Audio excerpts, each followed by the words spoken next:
176. Konflik lama. Kamu siapa? Apa kita saling kenal? Tanya Damar dengan wajah bingung. Lelaki kurus itu terlihat terkejut. Ada rasa kecewa dan amarah yang terpancar dari wajahnya. Oh, jadi kamu pura-pura tidak kenal. Kamu pasti salah orang, jawab Damar. Alah omong kosong, sepertinya kamu benar-benar tidak ingat ya, tapi aku masih ingat dengan jelas. Dari dulu, aku tidak sabar menghabisimu. Lelaki kurus itu menggertakkan giginya dan berkata, 5 tahun lalu, kita rekan kerja di Lucky Group, ingat. Dulu aku atasanmu, dan karena kamu aku dipecat. Damar masih linglung, tapi soal Lucky Group dia masih ingat. 5 tahun lalu, Damar ke NJ untuk melakukan misi. Misi itulah di mana kakek Hartono diselamatkan oleh Damar. Pada saat itu, Night Watcher menerima kabar kalau beberapa orang kaya di LH akan dibunuh. Dalam daftar nama target, ada beberapa petinggi dari Lucky Group dan kakek Hartono dari Bank Royal serta beberapa orang lainnya. Saat itu, Damar pergi dengan Talia ke NJ. Damar ditugaskan di Lucky Group untuk kerja di sana sekaligus menyamar, dan Talia ke Bank Royal. Hal itulah yang membuat mereka berdua memiliki kartu berlian dari Bank Royal. Pada saat yang sama, Lucky Group memberi Damar beberapa saham. Keuntungan yang didapatkan langsung ditransfer ke rekening Damar secara rutin setiap tahunnya. Mendengar ucapan lelaki kurus ini, Damar langsung teringat masa lalu. Setelah memperhatikan dengan saksama, Damar merasa lelaki ini terlihat familiar. Dia berpikir sejenak sebelum akhirnya berkata, oh, benar, aku ingat Lucky Group. Namamu, soal namamu, siapa ya? Oh iya, Doni ya. Saat lelaki kurus itu mendengar Damar menyebutkan nama, wajahnya semakin sinis, namaku Denny. Sekilas Damar merasa malu, dia menggaruk kepalanya yang tidak gatal itu dan berkata, maaf aku salah mengingat namamu. Tapi sepertinya kita tidak pernah ada masalah, kan? Kenapa aku membuatmu dipecat? Hah? Keluh Denny sambil berkacak pinggang, begitu ya? Saat itu perusahaan sedang mencari grup untuk mengerjakan proyek kerjasama dengan Bank Royal. Akhirnya proyek itu jatuh ke tangan grupku, dan jelas aku pikir yang jadi ketuanya itu aku. Tapi saat kamu masuk, proyek itu diserahkan padamu yang notabene-nya adalah karyawan baru tidak punya pengalaman. Bahkan kamu setiap hari selalu telat. Cibir Denny, akhirnya aku pergi ke para senior untuk mengadukan sikapmu yang tidak kompeten itu. Aku merasa kamu menyogok agar dapat memegang proyek ini. Tapi apa yang kudapat? Aku dipecat tanpa alasan yang jelas. Damar datang terlambat karena dia pergi saat dini hari dan mencari petunjuk baru berangkat kerja. Dan proyek kerjasama yang dikatakan itu dipimpin oleh Damar dan Talia dari pihak Bank Royal, tujuannya adalah untuk melindungi para pemimpin senior dari kedua belah pihak. Jelas saja proyek akan jatuh ke tangan Damar dan Talia. Jadi Denny melaporkan dugaan penyogokan yang dilakukan Damar dan malah dipecat. Itu bukan salahku kalau kamu dipecat, kata Damar. Tapi setelah dipecat aku meniti karirku sendiri, aku mendirikan sebuah perusahaan. Dalam beberapa tahun terakhir, omsetku sudah miliaran. Kata Denny dengan sombong. Wow selamat ya, kata Damar dengan wajah tidak peduli, kalau hanya itu yang ingin kamu katakan, aku pergi dulu. Berhenti, teriak Denny, kenapa kamu bisa datang ke sini? Aku tahu setelah aku dipecat, tak lama setelah itu kamu juga dipecat dari Lucky Group. Inilah bukti bahwa orang itu harus kompeten dan disiplin. Sekarang kamu menganggur, kan? Bagaimana caramu bisa masuk ke sini? Saat Denny mengatakan hal itu, dia melihat Talia yang berdiri di samping Damar. Oh, apa kamu dibiayai perempuan ini? Hei, cantik, aku beritahu, Damar tidak punya apa-apa. Jadi lebih baik kamu jauh-jauh dari hidupnya. Talia tersenyum lalu merangkul tangan Damar dan menyandarkan kepalanya di bahu Damar. Tapi aku terlanjur mencintai lelaki seperti dia, apa yang harus aku lakukan? Denny melihat Damar dengan mata sinis dan berkata, dasar lelaki tidak berguna, bisa-bisanya hidup dibiayai perempuan. Damar mengangkat kedua bahunya malas menanggapi. Dia menarik Talia agar lebih menempel padanya dan berkata, ayo kita pergi. Damar, dari dulu aku ingin balas dendam padamu. Karena kamu aku kehilangan pekerjaan. Sekarang kamu ada di NJ, tunggu saja tanggal mainnya. Ancam Denny, dia tidak berani membuat masalah atau memulai perkelahian di kasino bawah tanah ini. Peraturan di sini sangat ketat, bahkan orang sekelas Rio juga sangat berhati-hati. Denny menggertakkan giginya, ditemani dengan punggung Damar dan Talia yang mulai menghilang. Denny, seseorang menepuk bahu Denny. Denny berbalik dan mendapati orang yang dikenalnya, Dr. Samuel. Benar, nama Samuel cukup dikenal di NJ. Walaupun Samuel terbilang cukup muda, kemampuannya cukup baik. Gurunya secara bangga mengatakan kalau Samuel adalah murid terbaiknya. Jadi reputasi Samuel sangat bagus di NJ. Karena hal inilah Samuel dipilih menjadi terapis kakek Hartono. Samuel tersenyum pada Denny dan berkata, apa kamu kenal mereka? Aku kenal yang lelaki, kata Denny dengan kesal. Cecumuk itu pernah kerja di Lucky Group 5 tahun lalu, dan gara-gara dia aku dipecat dari sana. Hah, apa kamu tahu dia datang dari mana? Tanya Samuel. Walaupun Denny sedikit merasa aneh kenapa Samuel tertarik dengan Damar. Dia menjawab dengan jelas, setelah aku dipecat, aku menyelidiki siapa dia. Dia hanya orang biasa, asalnya dari kota JC. Dia dulu mengambil proyek yang harusnya aku garap. Aku mengadukan sikapnya yang tidak kompeten pada atasan dan kecurigaanku soal dia menyuap untuk mendapatkan proyek, malah aku yang dipecat. Sekarang dia jadi piaraan perempuan kaya. Samuel menyentuh dagunya dan berkata, jadi begitu. Oke, kalau begitu kamu bersenang-senang dulu saja. Denny memandang Samuel dengan curiga, kemudian mengangguk. Saat Denny pergi, Samuel menatap ke arah Damar pergi dan berkata, menarik. Bekerja di Lucky Group 5 tahun lalu dan menyuap. Lalu menghilang dan tahu soal seni bela diri. Samuel menyipitkan matanya dan bergumam, apa dia anggota Night Watcher? Entah berapa nomornya, lagi-lagi Samuel bergumam, sayang sekali kenapa kamu membuat ulah denganku dan merusak citra yang sudah aku bangun ke Elizabeth. Entah Night Watcher atau apapun itu, kamu harus menerima pembalasanku. Pada saat yang sama, di sekitar daerah Star of NJ. Star of NJ adalah salah satu daerah yang paling terkenal di NJ. Bangunan-bangunan di sana sangat indah dan lingkungannya sangat berkelas. Hal yang paling dicari-cari saat ke tempat ini adalah kebetulan bertemu dengan para aktor atau aktris. Di sebuah hotel di Star of NJ, Yuki Shinaga duduk di pangkuan seorang lelaki. Dia duduk mengalungkan tangannya di leher lelaki ini. Lelaki ini membalas dengan melingkarkan tangannya di pinggang ramping bak gitar milik Yuki. Kak, lihat ini, pemeran utama drama ini harusnya aku, tapi sekarang direbut oleh Valerie. Bahkan pemeran keduanya diperankan oleh Maudi. Yuki bergumam kesal, sekarang Ryo, lelaki tak berperasaan itu, tidak peduli lagi padaku. Alis lelaki itu diangkat sebelah, lalu berkata, Yuki, selama kamu bersamaku. Apa yang diberikan oleh Ryo, aku bisa penuhi semuanya. Aku bahkan bisa memberikan apa yang tidak bisa diberikan Ryo. Walaupun Bank Royal sangat hebat, masih tidak pasti berapa yang akan didapatkan oleh Ryo sebagai cucu pemilik. Apalagi tingkahnya yang tidak peduli dengan urusan bisnis keluarganya. Benar, kamu adalah pewaris keluarga Ismail yang berwibawa, kata Yuki. Bukankah ini produksi yang cukup besar? Aku bisa memperkenalkan kamu dengan sutradaranya, aku jamin kamu akan jadi jauh lebih populer dari sebelumnya. Yuki memanyunkan bibirnya, masih kurang, aku ingin kamu melarang Valerie ikut serta. Lelaki itu mengerutkan keningnya seolah sedang berpikir. Hei, apa kamu tidak bisa melakukannya? Kata Yuki dengan membuat wajah sedih dan manja bersamaan, ya sudah kalau begitu. Tidak bisa, dia hanya aktris kecil, namanya hanya sedikit terkenal daripada kamu, penggemarnya masih belum terlalu banyak. Tentu saja aku bisa melakukannya, kata lelaki itu, bersambung, 177, kamu bisa masuk. Pada saat yang sama, di sebuah distrik YSL di pinggiran kota NJ. Saveri sedang duduk di ruang tamu dengan memegang jam saku yang terus berputar. Luka di wajahnya tampak mulai mengering. Kakinya terus bergerak seolah mengikuti detik demi detik jam tangan itu berputar. Dia tampak gelisah. Tok tok tok, seseorang mengetuk pintu rumahnya. Saveri berdiri dan bergegas membuka pintu. Di balik pintu, seorang lelaki bertubuh kekar berdiri di sana. Tingginya hampir 2 meter, wajahnya terlihat datar tanpa ekspresi. Eden, kamu terlambat 3 menit 6 detik, kata Saveri sambil memicingkan alisnya. Benar, wajah tanpa ekspresi yang berdiri di depannya adalah Eden, pembunuh bawah tanah paling sadis dan pengkhianat Night Watcher yang sedang diburu. Saveri memiliki sifat yang terlalu peka pada waktu. Dia akan selalu menghitung berapa lama tamunya terlambat atau datang. Begitu pula dengannya, dia adalah orang yang tergila-gila pada ketepatan waktu. Kalau membuat janji dengan Saveri, dia pasti akan datang di jam dan menit yang sama dengan waktu janjian. Kamu ini pembunuh bawah tanah nomor 1. Bisa-bisanya janjian denganku saja terlambat, cibir Saveri. Eden melihat sekeliling dan berjalan masuk, dia menutup pintu dan duduk di sofa. Dia mengeluarkan kartu poker dan memainkannya, dia berkata, kamu mengecewakanku, seorang Audrey saja kamu tidak bisa mengatasinya. Oh ya, Saveri melirik Eden dan berkata, kamu tahu soal mantan Night Watcher Zero muncul di LH. Kamu menyuruhku pergi padahal kamu sendiri tidak berani, kan? Aku bukannya tidak berani pergi, aku hanya tidak ingin bertemu Night Watcher. Itu saja, Eden menggerakkan sedikit pergelangan tangannya dan sebuah kartu terlontar. Jangan bicara omong kosong, sekarang Audrey kembali ke NJ. Lalu apa? Tanya Saveri, dan lagi, aku tidak tahu kenapa harus melibatkan orang dari keluarga Wong. Eden mendongakkan kepala melihat Saveri yang berdiri di depannya, kamu harus cari tahu soal masa lalu supaya tahu banyak informasi. Oke, lirik Saveri dan bertanya, sekarang coba katakan, apa yang akan kita lakukan selanjutnya? Eden menyentuh hidungnya dan berkata, kamu lanjutkan misimu, cari cara untuk menangkap Audrey.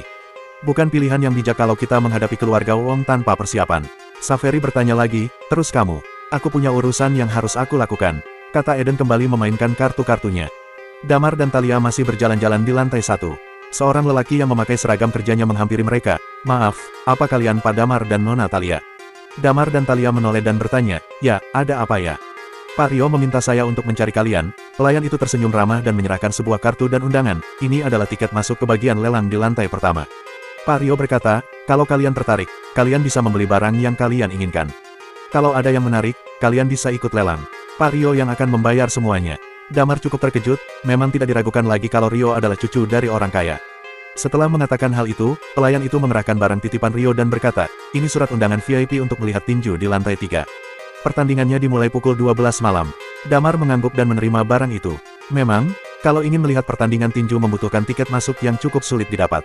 Lantai 3 tidak memiliki area yang terlalu luas, hanya dapat menampung beberapa ratus orang saja. Jadi karena kesan eksklusif itulah tiketnya dijual dengan mahal. Untuk mereka yang masuk ke kasino bawah tanah, tiket masuknya masih terhitung murah, hanya saja sulit untuk mendapatkan aksesnya. Sampaikan ucapan terima kasihku, kata Damar. Pelayan itu tersenyum dan berkata, semoga hari kalian menyenangkan. Saat pelayan itu pergi, Talia mengerucutkan bibirnya dan berkata, orang-orang di balik kasino bawah tanah ini dulunya adalah gangster. Dan mereka mempekerjakan pelayan yang sangat profesional. Ya, semua itu demi uang. Ayo pergi ke tempat lelang. Oke, angguk Talia. Keduanya melihat papan besar bertuliskan rumah lelang dan mengikutinya. Tanpa butuh waktu lama, mereka sudah melihat bangunan seperti gudang yang dikerumuni cukup banyak orang. Yang disebut sebagai rumah lelang adalah gudang besar yang berada di lantai pertama. Saat ini pintu masuknya masih belum dibuka, maka dari itu banyak orang berkerumun menunggu untuk masuk. Semuanya memegang kartu giok di tangan mereka, menunggu petugas membuka rumah lelang. Orang biasa yang datang ke kasino bawah tanah dan hanya main-main tidak akan dapat ikut masuk ke rumah lelang. Damar dan Talia sudah berada di barisan belakang orang-orang yang mengantre untuk masuk ke rumah lelang. Hei, tiba-tiba sebuah suara terdengar dari arah belakang. Damar spontan langsung menoleh dan mendapati Denny berdiri tak jauh dari tempatnya. Denny memandang Damar dan berkata, kamu ke rumah lelang juga? Damar mengerutkan kening dan meliriknya kesal, kenapa, ada masalah? Puff, Denny menahan tawa, apa kamu tahu syaratnya untuk bisa masuk ke rumah lelang? Kamu mau masuk, aku saja masih belum bisa memenuhi syarat untuk masuk ke dalam. Jadi kalau kamu tidak bisa masuk, aku juga tidak bisa, kata Damar sambil menahan tawa. Melihat Damar yang terlihat menertawakannya, Denny tidak mau kalah, rumah lelang ini hanya mengeluarkan 3-5 barang setiap dibuka. Barang yang dilelang pun sangat mahal, dan di dalam hanya ada 50 kursi yang akan diisi dengan orang yang benar-benar kaya dan memenuhi syarat. Terus kamu pikir kamu pantas? Damar terkejut, dia tidak menyangka kalau rumah lelang ini terkenal dengan syarat yang sangat eksklusif seperti ini. Walaupun dia pernah ke sini 5 tahun lalu, Damar tidak datang ke rumah lelang saat itu. Saat Denny mengatakan itu, dia memperhatikan Talia dan berkata, apa perempuan di sebelahmu ini berasal dari keluarga kaya di NJ? Bukan, kata Damar sambil mengangkat kedua bahunya. Hahaha, iya, mana mungkin perempuan dari keluarga kaya mau denganmu? Kata Denny sambil tertawa, aku ini baik, loh, aku sarankan kamu untuk mengurungkan niatmu dan pergi dari sini. Daripada nanti kamu malu sendiri. Talia menatap Denny dengan ketus, kamu tidak bisa masuk ke dalam, kan? Terus kenapa kamu di sini? Denny terdiam, dia tampak malu dan berkata, memangnya tidak boleh aku lihat barang apa yang dilelang? Akan ada live dari dalam nanti. Memang, di depan pintu masuk ada layar besar yang saat ini masih mati. Damar tidak bisa menahan tawa saat mendengar apa yang dikatakan Denny. Orang yang berteriak seperti anjing ini rupanya hanya besar mulut saja. Tidak tahu malu. Denny melihat Damar yang tertawa menghadap ke belakang. Kamu menertawakan aku. Iya, kata Damar tidak menyangkal sama sekali. Denny mengerutkan alisnya sampai hampir menyatu. Kayak kamu bisa masuk saja. Kalau bisa bagaimana? Kata Damar dengan wajah serius. Kalau, tidak mungkin sungguhan. Tempat seperti ini bukan tempatmu. Kalau kamu bisa masuk, aku akan berlarian di lantai pertama kasino bawah tanah hanya dengan memakai celana. Damar masih ingin menggoda Denny. Saat Damar akan menambahi taruhan untuk Denny, Talia menyikutnya dengan cukup keras. Damar menahan sakit di pinggangnya. Damar tanpa sengaja melihat Samuel sedang memperhatikannya dari kejauhan. Setelan jas dan sepatu kulitnya masih sama dengan yang dia pakai waktu menerapi kakek Hartono tadi. Hanya saja sekarang dia memakai kacamata. Kenapa dia ada di sini? Tanya Talia saat melihat Samuel, kamu sudah membuatnya diusir oleh kakek Hartono tadi. Aku khawatir dia ingin balas dendam pada kita. Damar tersenyum dan berkata, sebaiknya dia tidak macam-macam dengan kita. Kalau dia berani maju, aku akan menghajarnya tidak peduli dia orang terkenal atau apalah itu. Saat ini, pintu rumah lelang yang tertutup rapat mulai dibuka. Beberapa orang berjalan dan berdiri di depan pintu dan berkata, lelang hari ini akan segera dimulai. Bagi yang memiliki tiket, silakan masuk. Bersambung, 178, Belati Bintang Keberuntungan, Bab 176 Belati Bintang Keberuntungan. Saat mereka berbicara, banyak orang yang menunggu berdiri di sisi jalan masuk. Ada yang satu persatu menunjukkan kartu giok dan masuk ke rumah lelang. Samuel mengeluarkan kartu giok kecil dari sakunya dan mengangkatnya. Dia menunjukkan pada Damar dan berkata, aku punya kartunya, kamu punya. Damar tersenyum kesal. Denny berdiri di sisi jalan pintu masuk, menyaksikan orang-orang kaya berperut buncit memasuki rumah lelang satu persatu. Dia menggertakkan giginya dan berkata, lihat saja, cepat atau lambat aku pasti bisa masuk ke dalam.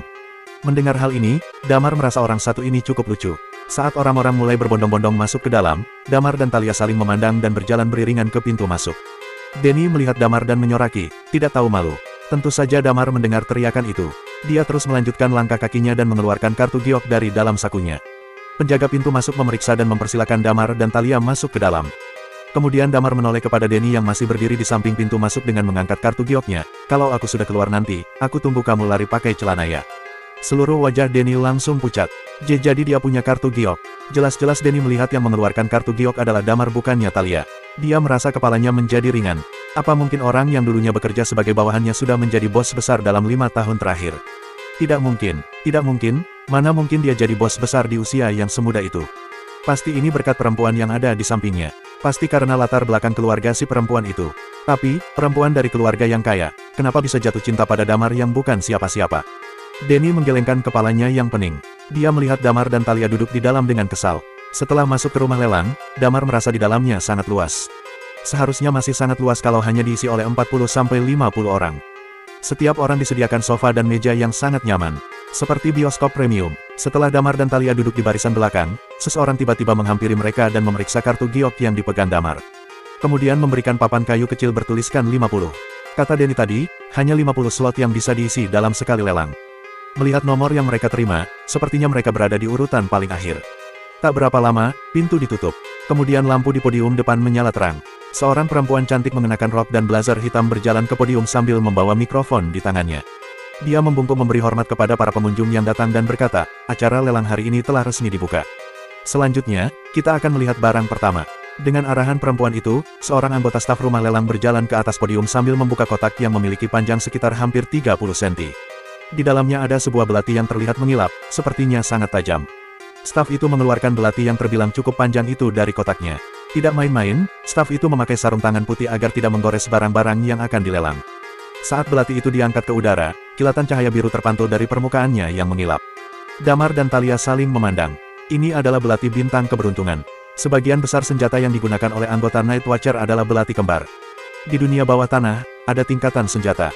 Pembelah udara dan belati tak bernama masuk ke dalam tingkatan belati terbaik. Belati pembelah udara berada di urutan ke-7, dan belati tak bernama berada di urutan kedua.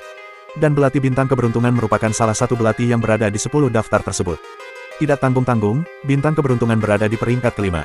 Damar hanya pernah mendengar nama belati ini, dia tidak tahu siapa pemiliknya. Menurut informasi, belati ini sudah hilang selama hampir 20 tahun, tidak ada yang tahu di mana keberadaannya. Tanpa diduga, belati ini muncul di rumah lelang. Itu asli, tanya Thalia sambil berbisik pada Damar. Damar mengangkat bahunya, aku tidak tahu. Aku hanya bisa memeriksanya kalau dari dekat. Di atas podium pertunjukan terus berlanjut. Seorang staf maju ke atas sambil membawa sebuah pipa besi. Staf yang memegang belati itu menghunuskan belati menyentuh pipa itu dengan cepat. Tanpa diduga, pipa besi seukuran lengan lelaki dewasa itu terbelah dengan mudah.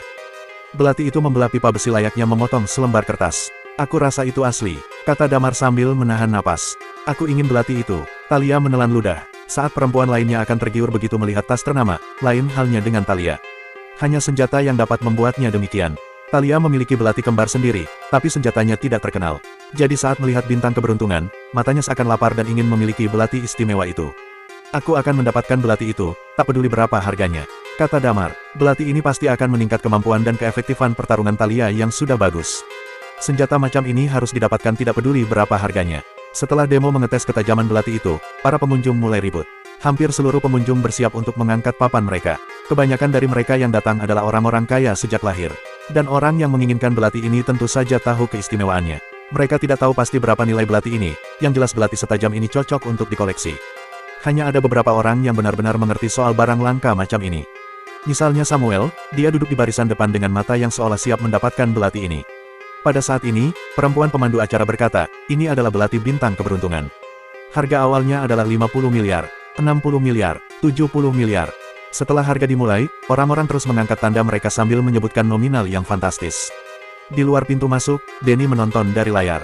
Di luar juga disediakan kursi plastik yang cukup banyak karena banyak peminat acara lelang yang tidak bisa masuk. Pengurus rumah lelang menyediakan layar dan kursi agar semua orang dapat melihat bagaimana situasi di dalam rumah lelang. Saat harga awal dibuka, mereka menelan ludah. Uang yang mereka mimpikan dengan begitu mudah disebutkan oleh manusia-manusia kaya di sana. Harga awal saja sudah melampaui batas wajar otak mereka. Bahkan seluruh harta milik Denny kalau disatukan tidak akan sampai 50 miliar. Dan harganya semakin tinggi. Setelah 100 miliar, jumlah orang yang mengangkat tanda mereka semakin sedikit. Bagi orang-orang kaya di dalam rumah lelang, belati ini hanya digunakan sebagai barang koleksi saja. Kalau sampai mengeluarkan uang 100 miliar, rasanya tidak sepadan untuk harga belati yang entah akan dibuat apa. Hanya ada beberapa orang yang masih tidak menyerah dan terus menawar harga tertinggi. 150 miliar, 180 miliar. Harga terus naik. Damar dan Thalia sedang duduk dengan tenang sambil menunggu satu persatu penawar mulai menyerah. Di rumah lelang itu dihadiri para pejabat tinggi di NJ bahkan pejabat negeri. Bahkan sampai harga menyentuh angka 200 miliar para petinggi ini terlihat masih saling berdiskusi. Wah mereka ini gila ya. Hanya demi belati. Aku tidak paham, mereka masih terus menawar. Dan tidak ada yang terlihat ingin menyerah. Sinting, Sinting, selama di rumah lelang ini sangat jarang sampai menyentuh angka 500 miliar. Damar menyipitkan matanya. Dia memandang Thalia dan berkata, ini sepadan. Mereka yang berani menawar harga tinggi sudah pasti tahu berapa harga nilai barang ini. Dengan kata lain, mereka pasti orang-orang yang tahu soal dunia bawah, bahkan mungkin saja mereka salah satu di antaranya. Thalia mengangguk lalu bertanya, sekarang harga tertinggi sudah menyentuh 600 miliar. Apa kamu punya uangnya? Damar tersenyum dan berkata, aku akan mendapatkan belati ini untukmu. Pasti. Thalia mengangguk. Dia tersenyum dan percaya dengan apa yang dikatakan Damar. 800 miliar. Saat ini, seseorang mengangkat papannya dan menawar harga dengan suara lantang. Di atas panggung, mata orang yang berada di podium dengan memegang palu itu berkata, 800 miliar, pengunjung nomor 19 menawar harga 800 miliar. Apakah ada penawar yang lebih tinggi? Gila, 800 miliar. Orang-orang yang berada di luar rumah lelang terdengar riuh. 1 triliun. Pada saat ini, Samuel berkata sambil mengangkat dagunya. Pengunjung 29 menawar dengan harga 1 triliun. Rumah lelang seolah bergetar hebat. Mereka tidak menyangka kalau belati ini akan dijual dengan harga 1 triliun. Di tempat lelang, banyak barang berharga bernilai tinggi yang dijual. Tapi kebanyakan dari mereka tidak pernah bernilai setinggi ini. Harga tawar-menawar paling tinggi yang pernah ada di rumah lelang adalah 350 miliar. Semua orang yang ada di dalam maupun di luar rumah lelang mengangguk-angguk. Mereka sudah menduga, Samuel memang bukan hanya sekadar terkenal saja. Tapi dia memiliki nilai yang lebih, dia bukan hanya seorang terapis saja. Beberapa orang terlihat saling bertukar pendapat, aku tidak menyangka Dr. Samuel akan mengeluarkan harga tinggi untuk belati itu. Aku bahkan tidak bisa membayangkan uang yang mereka sebut-sebut dari tadi. Ada yang bilang kalau Dr. Samuel berlatih bela diri. Aku rasa dia suka dengan senjata ini, tapi tetap saja belati itu tidak layak kalau dijual dengan harga 1 triliun. Kalau tidak ada yang menawar, belati ini akan jatuh kepada pelanggan nomor 29. Kata lelaki pemegang palu di depan. Tunggu, aku akan telepon dulu. Seorang lelaki parubaya terlihat menggenggam tinjunya dengan kesal. Tapi ini adalah tempat pelelangan, tidak akan ada waktu untuk menunggu. Baiklah, belati bintang keberuntungan akan jatuh kepada pengunjung 29 dengan harga 1 triliun. Kata lelaki itu sambil mengangkat palu. Begitu palu akan menyentuh meja, suara melengking memecahkan atmosfer suasana yang tegang itu, 2 triliun. Semua orang menoleh dan melihat Damar berdiri dari kursinya sambil mengangkat papan bernomor 50 di tangannya. Bersambung, 179, semangat tinggi, suara Damar muncul di antara sela-sela waktu terakhir, 2 triliun. Wow, di rumah lelang, baik di dalam maupun di luar sedang heboh sekarang. Mereka berdiri dari kursinya masing-masing. Sebagian besar dari mereka terkejut karena harga yang ditawar oleh Damar. 2 miliar hanya untuk belati. Samuel menendang udara dengan kesal. Baru saja dia merasa percaya diri akan memiliki belati bintang keberuntungan, tapi Damar mengacaukan semuanya. Samuel awalnya berencana untuk memilikinya, tak apa mengeluarkan uang 1 triliun. Kalau dia sudah bosan, dia bisa menjualnya pada orang-orang bawah tanah dengan harga yang lebih tinggi. Samuel adalah seorang dokter yang terkenal di NJ. Banyak pasiennya yang berasal dari keluarga kaya dan membayarnya dengan upah fantastis. Untuk menyelamatkan nyawa mereka, para orang kaya ini tidak akan ragu mengeluarkan kocek yang tinggi. Selain karena nilai jual Samuel yang tinggi karena keahliannya, nama gurunya pun memengaruhi tarif yang dia patok. Tapi Samuel bukanlah orang yang berasal dari keluarga konglomerat. 1 triliun adalah akumulasi dari seluruh aset yang dia miliki. Dan saat ini, harga yang ditawar oleh Damar jauh dari kemampuannya. Semua orang masih melihat Damar dengan heran. Tanpa sadar Damar menutupi wajahnya dengan papan nomor miliknya, sedangkan Thalia menunduk sambil menutup wajahnya dengan kedua tangan. Mereka tidak ingin orang-orang mengenali wajah mereka dengan jelas. Tapi Samuel terlanjur mengenali siapa pengunjung di balik nomor 50 itu. Si brengsek itu, Samuel mengumpat saat melihat ke arah Damar. Pada saat yang sama, orang-orang yang sebelumnya menawar merasa harga dirinya sedikit tercoreng. Bagaimanapun, tempat lelang adalah salah satu cara orang-orang kelas atas menunjukkan kekayaan mereka. Tapi 2 triliun, mereka tidak akan mudah untuk melepaskan uang 2 triliun. Samuel merasa tidak terima. Dia menggertakkan gigi dan berkata, "Hei, kita pernah bertemu sekali. Kenapa kamu tidak mengalah dan memberikannya padaku? Aku sangat menyukai pisau ini." Damar memiliki kesan pertama yang buruk dengan Samuel. Kalau bukan karena kakek Hartono, dia sudah menghajar Samuel sampai babak belur. Damar menutup wajahnya mulai dari hidung ke bawah dan berkata, "Mengalah. Omong kosong macam apa itu?" Para pengunjung tampak mulai berbisik-bisik menyaksikan drama yang tiba-tiba digelar di depan mereka. Samuel sudah memiliki popularitasnya sendiri. Tapi dia meminta pada penawar yang lebih tinggi.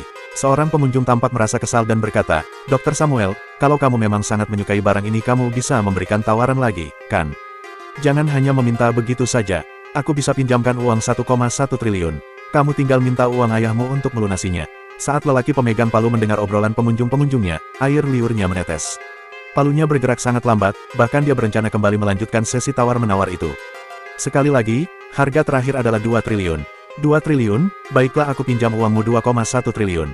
Kata Samuel sambil mengangkat papan nomornya. 3 triliun, kata Damar mengangkat tangannya. Dia langsung memukul penawaran Samuel. Para pengunjung dan penonton yang ada di luar semakin kepanasan. Sinting, wah, aku bisa sinting kalau berada di sekitar para manusia ini. Dari mana orang ini berasal? 3 triliun hanya untuk membeli belati.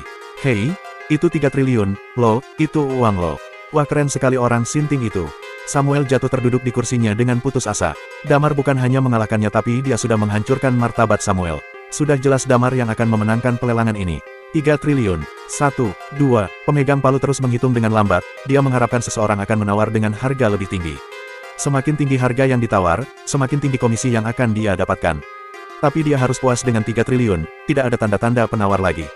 Tidak ada yang berencana menawarkan pinjaman pada Samuel lagi. Mereka tahu kalau kemampuan Samuel tidak lebih dari 1 triliun saja. Kalau sampai 2 triliunan, Samuel masih berpeluang untuk menang. Tapi ini 3 triliun. Kalaupun berutang, Samuel akan pontang-panting kerja demi melunasi utangnya. Selain itu, kebanyakan orang juga berpikir tidak ada gunanya membeli belati lebih dari 100 miliar. Belati ini bukan barang antik peninggalan kerajaan tertentu, seharusnya dihargai tidak terlalu tinggi. 3. Belati bintang keberuntungan jatuh pada pengunjung nomor 50 dengan harga 3 triliun. Pok pok pok, palu telah diketok. Keputusan pemilik baru belati ini sudah diambil oleh Damar. Dengan nilai yang fantastis, harga yang tidak pernah disebutkan sebelumnya di dalam rumah lelang kasino bawah tanah. Samuel menekuk wajahnya, dia menoleh dan menatap Damar dengan sinis. Damar menatapnya balik tanpa takut. Sebaiknya Samuel tidak membuat masalah dengan Damar. Kalau dia sampai melakukan hal bodoh itu, Damar tidak akan segan memberinya beberapa pukulan di titik vitalnya. Setelah pelelangan selesai, segera para staf membawa barang dan menghampiri Damar. Salah satu di antaranya berkata, "Pak, tolong beri kami kartu giok Anda." "Loh, bukannya bayarnya langsung tunai ya?" kata Damar sambil menyodorkan kartu berlian miliknya. "Tidak, Pak," staf itu berkata, "karena jumlah transaksi yang relatif besar, jadi kami hanya menerima kartu giok yang sudah terdaftar dan langsung menghubungkan pembayaran pada akun kartu giok yang tersambung." Damar tercengang, inilah hebatnya kasino bawah tanah, mereka tidak takut orang-orang akan melarikan diri dan tidak membayar.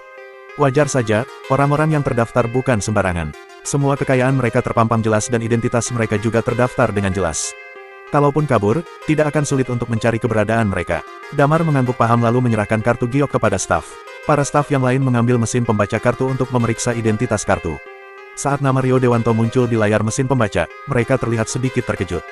Tapi mereka tidak bertanya apa-apa, sudah selesai, kata staf itu sambil mengembalikan kartu giok pada Damar. Damar tersenyum ramah, lalu memberikan kotak belati ke Talia yang berdiri di sebelahnya. Talia membuka kotak itu dengan hati-hati, membelai pegangan belati dengan wajah girang bukan main. Di luar rumah lelang, Denny berdiri dengan mulut menganga. Rahangnya hampir menyentuh dadanya. Dia menggertakkan gigi dan memutuskan untuk segera kabur dari sana. Alasannya tentu saja karena dia gengsi pada Damar. Nilai uang yang dikeluarkan Damar bukan main-main, 3 triliun. Harga yang tidak bisa dikeluarkan oleh Samuel. Denny terlalu sombong untuk mengakui kesalahannya yang sedari tadi terus menghina Damar. Tak berapa lama, barang kedua mulai dipamerkan. Barang kedua juga sebuah senjata tajam. Tetapi pedang ini memiliki ukiran kuno. Pedang ini adalah peninggalan sejak Perang Dunia.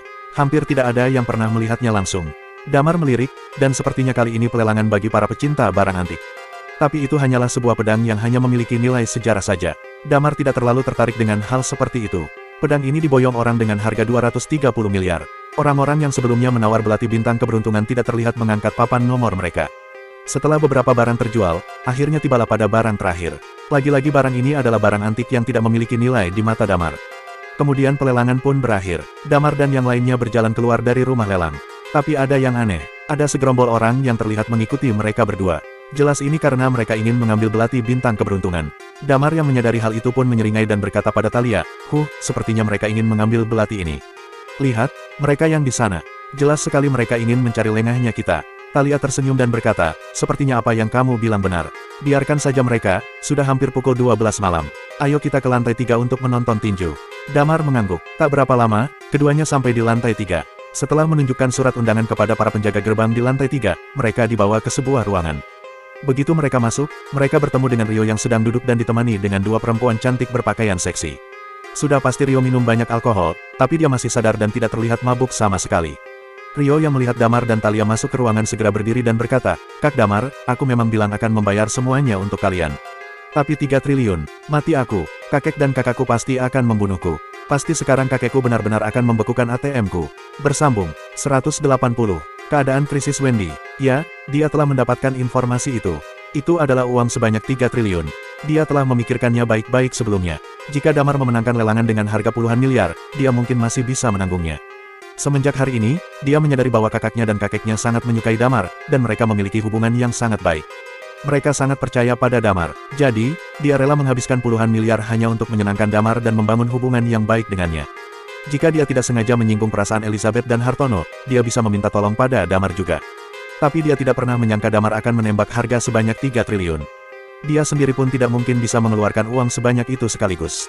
Dia sudah tidak pernah menghabiskan begitu banyak uang sejak dia lulus dari universitas. Rio telah menjalankan perusahaan entertainment sendiri dan dia sering menghabiskan waktu untuk bersenang-senang. Tetapi dalam beberapa tahun terakhir ini, dia malah memiliki uang lebih banyak daripada sebelumnya. Itu semua karena dia didukung oleh Bank Royal. Ketika dia ingin menjalankan perusahaan sendiri, ada sangat banyak orang yang berinvestasi padanya, hanya untuk menyenangkan Bank Royal. Kali ini, Damar menghabiskan uang 3 triliun sekaligus, bagaimana dia bisa mampu membayar uang sebanyak itu? Rio menatap pada Damar dan air matanya hampir mengalir. Gawatlah aku, itu adalah uang sebanyak 3 triliun. Jika kakekku tahu tentang hal ini, dia pasti akan menghajarku sehabis-habisnya. Kakek pasti akan memarahiku dan membekukan semua rekeningku, kata Rio dengan pasrah. Damar dan Thalia tertawa langsung. Damar menyentuh hidungnya dan berkata, jangan khawatir, aku yang akan mengeluarkan uangnya. Ketika mereka memintamu untuk membayar, silakan hubungi aku. Rio tercengang, lalu bertanya dengan curiga, benarkah? Ya, tenang saja, aku tidak akan menipumu. Damar menyentuh hidungnya sekali lagi. Itulah kawanku yang baik. Rio tersenyum, kemudian meletakkan tangannya di pundak Damar. Mereka duduk kembali ke dalam suite dan melihat melalui jendela ke lantai bawah. Sebenarnya, tidak ada yang seru untuk dilihat juga. Tadinya Damar berpikir mungkin saja seseorang dari dunia bawah tanah yang bertarung di atas ring. Ternyata hanya orang biasa saja, dan mereka sepertinya belum berlatih sebelumnya. Tentu saja, pemandangan itu jauh lebih sadis daripada pertarungan formal. Wajah orang-orang itu penuh dengan darah semua. Banyak orang sepertinya sudah terbiasa dengan ini. Dengan pemandangan ini, sepertinya bisa melepaskan tekanan mereka dalam hati dan menjadi lega. Tidak lama kemudian, Damar mulai merasa bosan. Dia berkata kepada Rio, ini tidak menarik. Aku dan Thalia pergi dulu. Heh, masa ini tidak menarik? Ini sangat mengasyikkan. Rio berkata dengan penuh semangat, baiklah. Jika kalian masih tetap di sini, aku juga tidak enak untuk melakukan hal lain. Setelah mengatakan itu, dia melihat kepada dua wanita cantik yang duduk di dalam suite. Damar tersenyum dan tampak tidak peduli. Dia berpamitan padanya, lalu berjalan keluar dari suite. Ketika mereka keluar dari suite, mereka menyadari bahwa ada beberapa orang menatap mereka bersamaan. Damar dan Thalia terkekeh, dan kemudian berjalan keluar dari kasino bawah tanah. Karena mereka tidak punya mobil, jadi mereka tidak mengemudi. Mereka berdua berjalan perlahan di sepanjang jalan raya pinggiran kota. Orang-orang itu tampaknya telah bekerja sama, kata Thalia. Damar juga merasakannya. Sepertinya beberapa orang di belakangnya telah bersepakat, mereka akan menghabisi dia dan Thalia terlebih dahulu. Tempat ini di daerah pinggiran kota. Hanya ada sedikit kendaraan yang lewat, selain orang yang menuju ke kasino bawah tanah. Damar dan Thalia berdiri diam di tempat. Dia mengeluarkan ponsel mereka dan berpura-pura ingin memesan Grab. Pada saat ini, orang-orang di belakang mereka langsung mendekatinya. Sebuah senyum muncul di sudut mulut Damar dan Thalia. Orang-orang itu bergegas maju dan mengepung mereka. Damar menyentuh hidungnya dan menatap pada orang-orang itu. Sebagian besar dari orang-orang itu adalah pria Barubaya. Di antara mereka, ada seorang pria yang lebih muda. Pria itu adalah Samuel. Pria itu berdiri di antara kerumunan, dia tersenyum dan berkata, bagaimana? Kamu pasti tidak menyangka, kan? Ada apa? Damar bertanya tanpa ekspresi. Pasti karena sesuatu, lah. Kamu telah merusak rencanaku di rumah keluarga Derwanto hari ini dan juga mengganggu urusanku di pelelangan. Menurutmu, bagaimana aku harus menyelesaikan masalah ini denganmu? Samuel mencibir. Oh, memang kamu ingin menyelesaikan masalah ini dengan cara apa? Damar bertanya dan menatapnya sambil menyeringai. Kamu cukup percaya diri ya? Samuel menatapnya dan berkata lagi, aku mungkin bisa menebak dari mana kamu berasal, tetapi hari ini, kamu tidak akan bisa pergi. Sebelum dia selesai berbicara, Thalia tiba-tiba bergerak. Meskipun dia belum pulih sepenuhnya, tetapi saat mengajukan penawaran, dia sudah tahu bahwa orang-orang ini hanya orang biasa saja. Jika mereka adalah orang-orang penting, mereka pasti akan mampu mengeluarkan uang yang lebih dari 100 miliar. Ini membuktikan bahwa walaupun ada orang Red Lotus di antara mereka, hanya orang yang tidak penting. Sebagai Night Watcher nomor 2, Thalia juga salah satu orang yang berada di orang-orang terhebat di dunia. Mungkin dia tidak bisa dibandingkan dengan Damar, tetapi bukan berarti orang-orang seperti Samuel bisa meremehkannya. Dalam waktu kurang dari 10 detik, orang-orang itu menjerit dan mereka semua terjatuh ke tanah satu persatu. Hanya Samuel yang tersisa sekarang. Samuel terpana, dan wajahnya mulai dipenuhi oleh keringat dingin. Dia telah berlatih, jadi dia tahu persis betapa menakutkannya Thalia ketika dia mulai melawan. Apa yang baru saja kamu katakan? Aku tidak akan bisa pergi. Damar bertanya. Melihat Damar yang tersenyum, Samuel langsung menelan ludahnya secara tanpa sadar.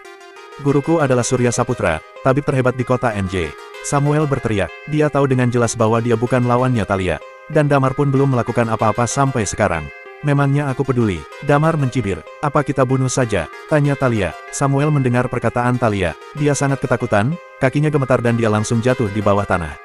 Dia takut sekali sekarang. Jika Damar dan Thalia benar-benar ingin membunuhnya, dia tidak memiliki kemampuan untuk melawan. Tidak perlu. Kakek Hartono tidak berniat untuk membunuhnya. Karena kakek Hartono tidak ingin menyinggung gurunya, maka dia tidak membiarkanku melakukan apapun padanya sore ini.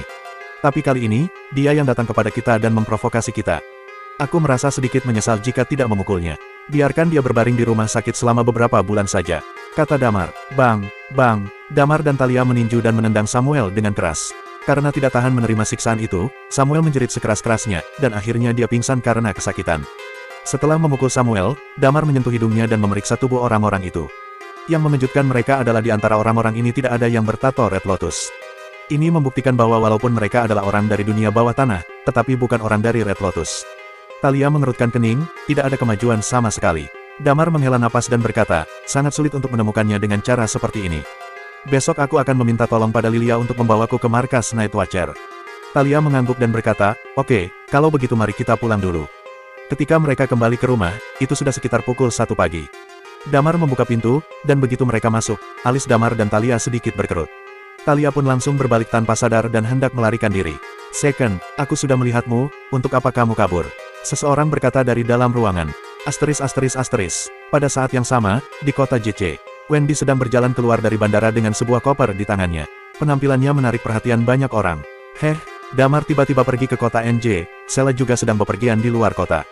Sekarang hanya aku saja satu-satunya di kota JC. Ini membosankan sekali. Gadis itu bergumam. Bu Wendy, ada seorang pria parubaya berdiri di depan pintu. Setelah melihat Wendy, dia buru-buru berteriak. Wendy berjalan mendekatinya. Dia menyerahkan koper itu padanya, lalu mereka berdua berjalan ke tempat parkir dan menuju rumah. Bu Wendy ingin pergi ke rumah Pak Bari atau ke rumah Anda saja? Tanya pria parubaya itu. Sekarang sudah malam, langsung pulang ke rumahku. Jawab Wendy. Setengah jam kemudian, Wendy tiba di rumahnya. Dia berpamitan pada pria parubaya itu, lalu berjalan masuk ke dalam rumah. Setelah membuka pintu, dia langsung menyalakan lampu di lantai 1. Pada saat ini, dia merasa bahwa ada orang lewat dengan cepat di depannya. Pintu di belakangnya tertutup dengan cepat. Kemudian, sosok orang itu kembali lagi di hadapannya. Ketika dia melihat lebih jelas, dia langsung tercengang di tempat. Ada seorang pria berusia 60-an dengan kacamata duduk di sofanya. Pria itu memegang secangkir teh di tangannya. Di sampingnya, berdiri seorang pria parubaya dengan setelan jas dan sepatu kulit. Pria itu mengenakan masker di wajahnya. Siapa kalian? Wendy sedikit takut saat ini, tetapi dia masih berusaha menenangkan dirinya. Pria tua itu tersenyum sedikit, menyesap tehnya, lalu memandang padanya dan berkata sambil tersenyum, kamu bisa memanggilku Om Lukas. Bersambung.